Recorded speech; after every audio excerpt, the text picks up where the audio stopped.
Welcome to Higher Perspective Chats with Callie and Angela. Hey, so we are back after a couple weeks hiatus of not recording or not chatting.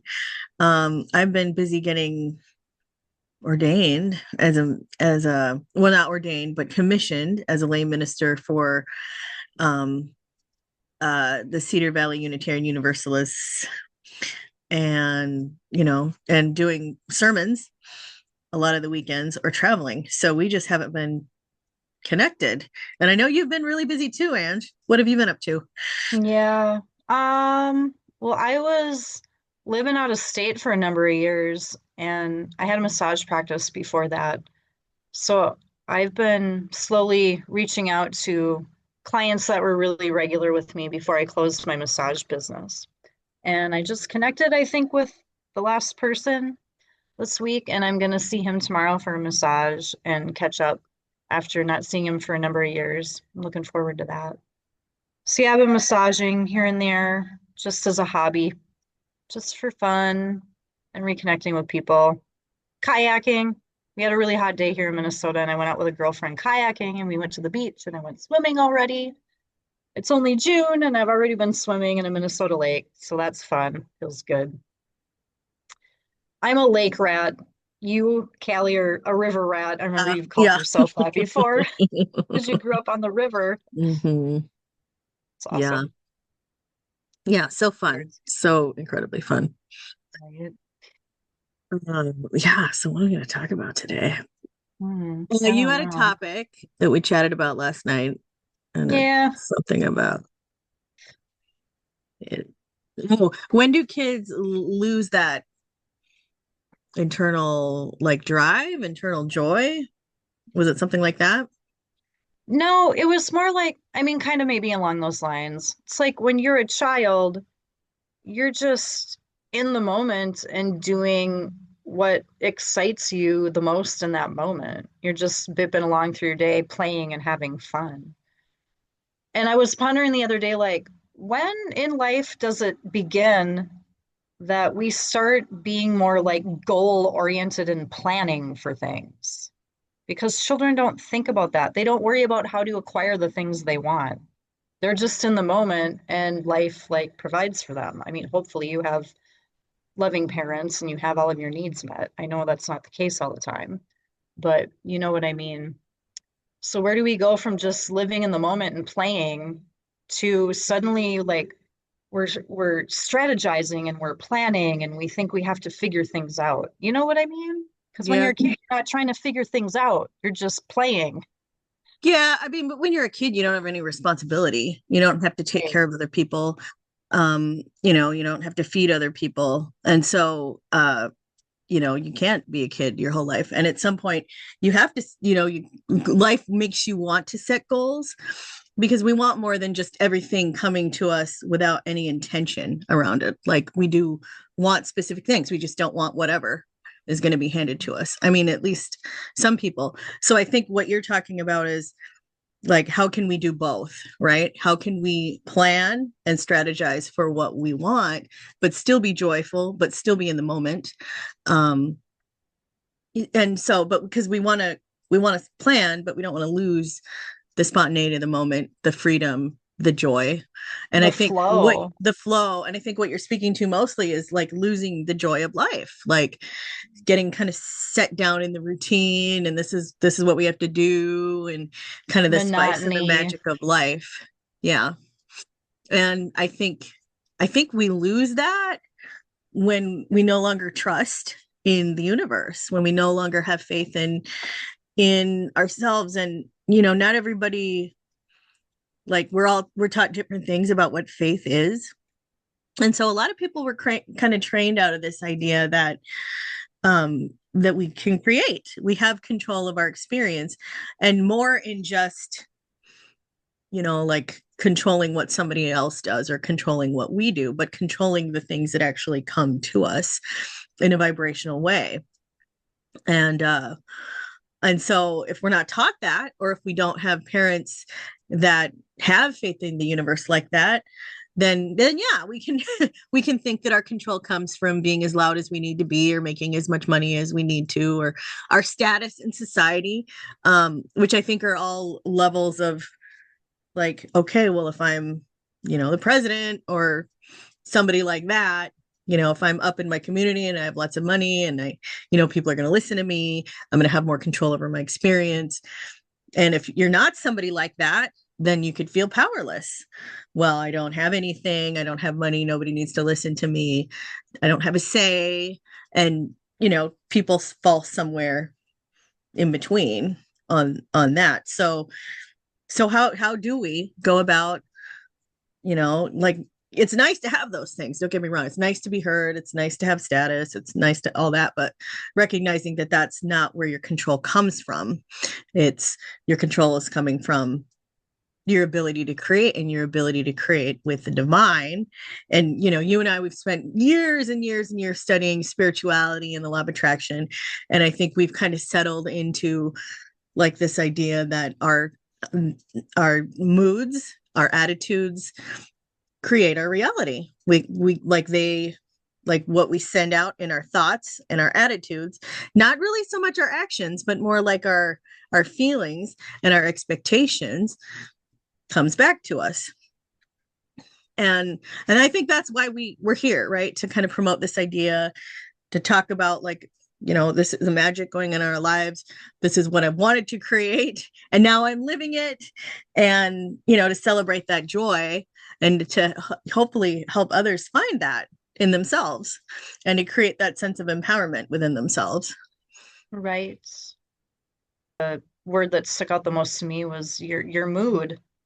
Your Mhm. mood, it's you were talking about control. Having control is really about being able to maintain your emotions and not let them run amok with you.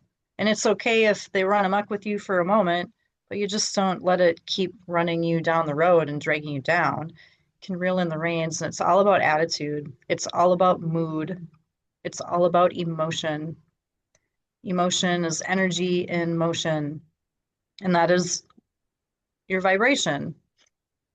A person's vibration of energy is essentially their mood and like your chronic practiced attitude, pretty Yeah. much. And I've come to feel, yeah. yeah, I mean, I think it's really good to honor your feelings. So if somebody makes you mad, you're mad, and you're going to whatever, but you and I think it takes practice to manage your emotions. And for some reason, I don't know, it seems like adults have a harder time than they did 20 years ago, or maybe they didn't. It was just behind closed doors, and you just didn't see like all this stuff that goes out on TikTok about the person getting mad at the clerk and throwing all their stuff all over the counter and walking out of the store, stuff like that. It's like, is that do we just is has that always been there, or is it just broadcasted on TikTok for everybody to see? That's a You good know, question because we have social media now and everyone has a cell phone and it's really common to whip out a phone and record something and yeah, then just post it. But was all of that going on before? I yeah, To some exactly. extent, maybe, but gosh, social media's got to be feeding more momentum, just Yeah. adding more energy to that going on. Maybe it was only happening a little bit before, but now it's got added momentum with everyone sharing it and putting our attention on it. I mean, And it very then well could it's be bigger, but but then it's like, okay, that kind of stuff is okay on TikTok, but then when you get into society, do you really want to the person in front of you in the checkout line, or every other person in the checkout line for that matter, throwing a tantrum every time a price rings up the wrong way, or because a clerk said something wrong to, or whatever, you know what I mean? Like, is that civilized society? I mean, because we're kind of blurring the lines between what's real and fiction. Like these kids growing up nowadays, they see stuff on YouTube and they see stuff on Instagram, like my kids, and they'll look at it and they'll be like, oh, is that real? And I have to explain to them that no, that's either an edit or that's not how people act. And if that is real right there, like this person buying their kid a Lamborghini for their birthday, like this 16-year-old, but this wasn't a mansion, right? They were living in like a normal house, and or maybe it wasn't a Lamborghini. I don't know. Maybe it was a Corvette. Anyway, it was not a car that a 16 should have if you're not like a millionaire. Um, and she's recording her daughter, and her daughter's like, "Oh, I don't like this. I hate this. This is the wrong color. Why did you get this for me?" And it's like, I'd like to think that stuff is staged, but if it's not, like, that's not really the norm. I mean, like, that's not what we should be No. aspiring our kids to be. And so I think it's kind of like all show, like we're in this, like, oh, well, however we want to act is fine because it's on TikTok and it's fine. Like we're characters. And it's like, really, is that how we really want to be in society? I mean, it's one thing to write it into a TikTok that's fake or an Instagram that's fake. So a lot of times I'll be like, this is most likely fake. They probably staged all this. They probably borrowed that car from somebody. None of it's real. Don't think that she got that for her birthday. And and some of it is real, but it's like differentiating that and like figuring out, who do we want to be? Do we want to be people on TikTok throwing fits, or do we want to be, like the like people that are like, what, like, that's not how we act. But then how we act is a reflection of how we feel. And so this whole idea of, well, do we have control over our emotions? Like, were people acting this way 20, 30, 40, 50 years ago only behind closed doors? And they would come out and be, oh, everything's fine. We're fine. We're the calm, cool, collected family. We don't act like that in public, but we do it behind closed doors, right? We don't want that either. We want people that know how to manage their emotions. I work in a classroom right now, and I work all grades, right?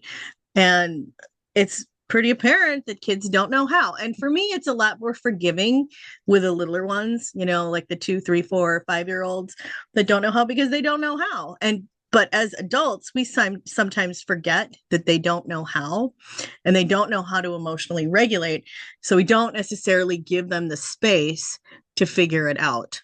So rather Mhm. than letting them process through their emotions, we go say, sit on the sad mat until you calm down, and that's okay, right? Because we don't want them destroying a classroom because they're throwing a fit. But at the same time, we don't want them to shut down, and we don't want to prevent them from working through whatever it is they're working through. And we definitely Mhm. don't want to shame them for having those emotions. So I think it's a delicate balance, if you're a parent or an educator or really anybody, um, to kind of figure out how to do that. And the only way we can figure out how to do that is to figure it out with ourselves, right? So what do we need in the moment when we're having a little tantrum? And even though, like I'm, in my mid 40s, right? I'm still figuring out how to manage my emotions in certain situations. And I think like for those of us that are really aware, we can be like, hey, what do I need right now? What can I give myself? And then it's the same thing when you're in the presence, excuse me, of somebody else. And it doesn't have to be a little kid. It could be a teenager. It could be another adult. What does this person need right now? Like, what kind of space, what kind of presence can I give this person? Because I think we're all kind of the same emotionally. Like, we express things differently, and we're all different culturally, but like our fundamental needs, of emotional security are all kind of universal. So, so yeah, practice. Like, I'm a musician, right? We practice, practice, practice. We practice with ourselves, and then we can extend that and model that, right? Because teaching, I think, is maybe not the right way to go about doing it, because we can tend to talk about things too much and like kind of we can kind of over teach what somebody else should be feeling. And that's not really the case. Then you're taking the experience from them, whereas you want to give them the opportunity to have their own experience.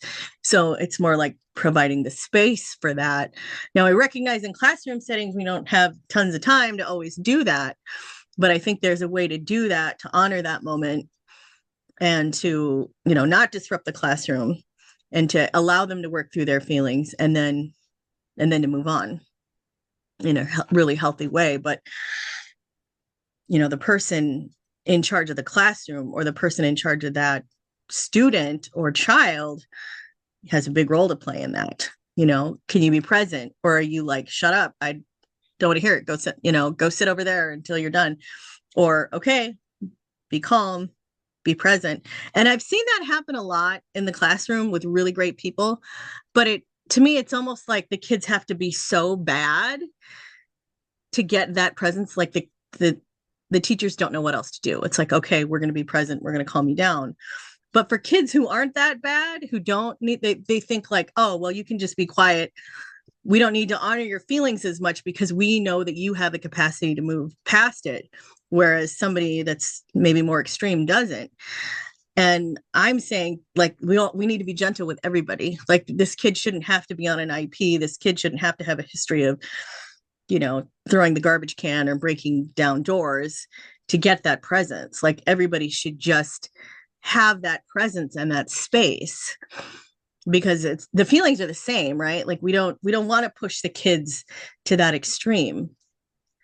So we want to keep them students that don't feel like they need to, bust the garbage can. So, but that takes presence with each other, that takes presence with ourselves. Practice. Practice, absolutely. And I mean, for those of us that don't get upset about a lot of things, it could be like, well, how do I practice this if I don't get upset? But there's always things. I mean, there's like, you can look for things. I know I can look for things in the news right now and be really upset, you know, like apply the same kind of techniques, and just give that your focus and attention. And I think the other thing too is, focusing on where we want to be or where that child wants to be. Um, Maybe that child or that other person can't see it for themselves, but if we can, it's almost like, in Course in Miracles, it's like praying for the other person, or holding space for the other person, or visualizing for the other person. It's not that we're like imposing our will on somebody, but it's more like, hey, I see the best in you, I see the best in you, and I'm gonna see that regardless of where you're at right now. And I think that can shape our entire attitude and the kind of energy that we're able to set when those kids need this presence from us. So yeah, it's the marriage of both. It's the marriage of, we're in the present moment, we're in our feelings, we're being like a kid and not having to worry about other things. But at the same time, we're adults. We do have to plan. We do have to take care of other people. We do have to make sure we have the resources within ourselves, both physically and emotionally and financially, to not to only take care of ourselves, but the people and the businesses and our responsibilities and all that we have said that we're going to, that we're going to take care of, that we're going to manage. And so we can do that. And I think we are doing that. And we can bring even more intention and presence into it in a fun way. In a fun way. Yeah. In an easy way. And the more we practice, the easier it gets. Absolutely. Like, when I first became a mom, the stuff that used to upset me, like, I just laugh now, like, oh, there's poop on the walls. No big deal. There's poop on the walls. Or Yeah. when I get upset about things, it's like that, and I'm over it. And it's fine, you know? And that's just what we do. Like, things It happen is and amazing. we get over it. Mm-hmm. Yeah, Yeah. today I had my coffee mug, not this coffee mug, but a different coffee mug on the counter. And we have a small kitchen, and all my kids are growing, and there was just stuff lined in the kitchen, and my son moved his plate and it knocked over a box, or it just nudged a box over ever so slightly, and then it nudged his water bottle over, and the water bottle knocked my other coffee mug off the counter and spilled on the floor. And I thought for sure it was going to splatter because it was glass, but it didn't splatter, but it did go everywhere.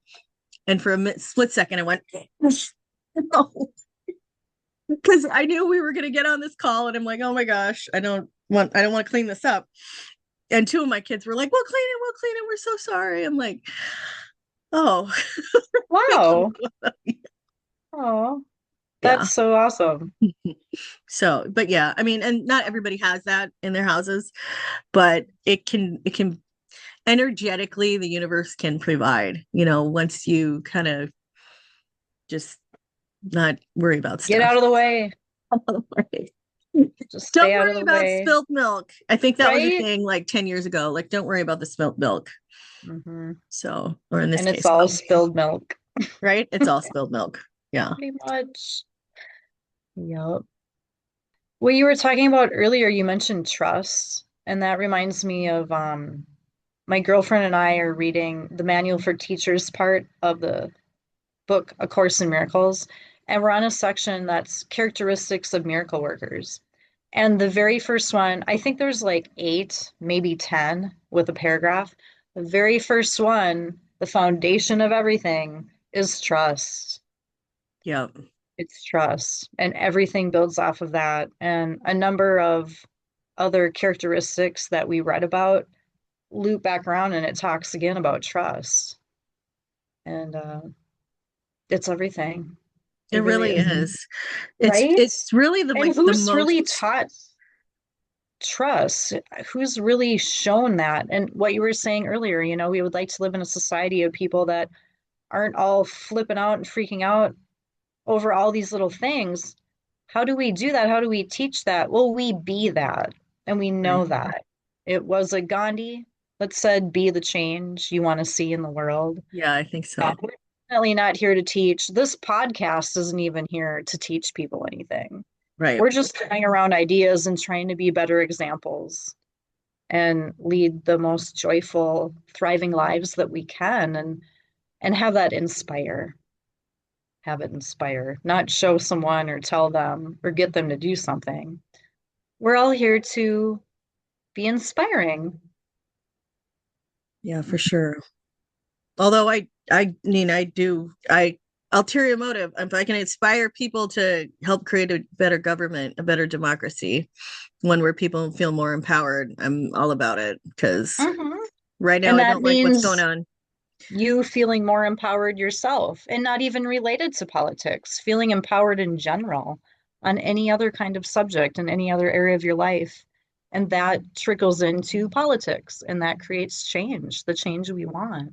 Yeah, I feel like I do that, but I mean, as far as getting ideas out there, I feel like people just don't know that that one, the potential is there for really good things, Mm. because I think we had good things for a long time, but because people were like, oh, the government's greedy, the government this, the government that, that was like the vibration that was rising. And now we're like feeling the physical effects of 20, 30 years of that vibration. And it's like if we could revert back into a trust of the government, then we can create a government that we trust again. And and part of it is shifting the structures of government, but first, yeah, like we need to feel like empowered enough to be able to create that. But part of it too is this anger that's going on, like the anger serving in that, like, it, rather than just being content or having kind of a discontent about things. Oh, what is that term where it's like you're discontented about something. I forget the term, but you're not doing anything. You're not like seeing beyond the discontent. You're just Mm. mad, Oh, right? So if we can shift that anger, because it's showing up in all kinds of ways right now. It's showing up in gay rights being taken away. It's showing up in the possibility of women's voting rights being taken away. It's showing up in immigrants being forcibly removed from the country right now. I mean, like it was just a couple days ago, ICE captured 12,000 people across the country and put them in detention centers. And we're talking kids that are like 17 years old. They're walking up and showing up to their graduations and taking them away. I mean, it's completely illegal, completely disrespectful. Not something that would have happened 10 years ago in this country, right? I mean, we would have thought it was out of a movie, and here it's real life. And so, energetically, now is a time to get mad, right? So we're in our tantrum right now, and it's normal, right? It's okay to be in this, to be mad. But at the same time, we have the potential to focus on what it is we want as a country, where it is we're going.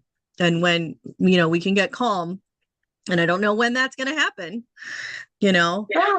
hmm um, when we can get calm energetically as a collective, we can point in that direction.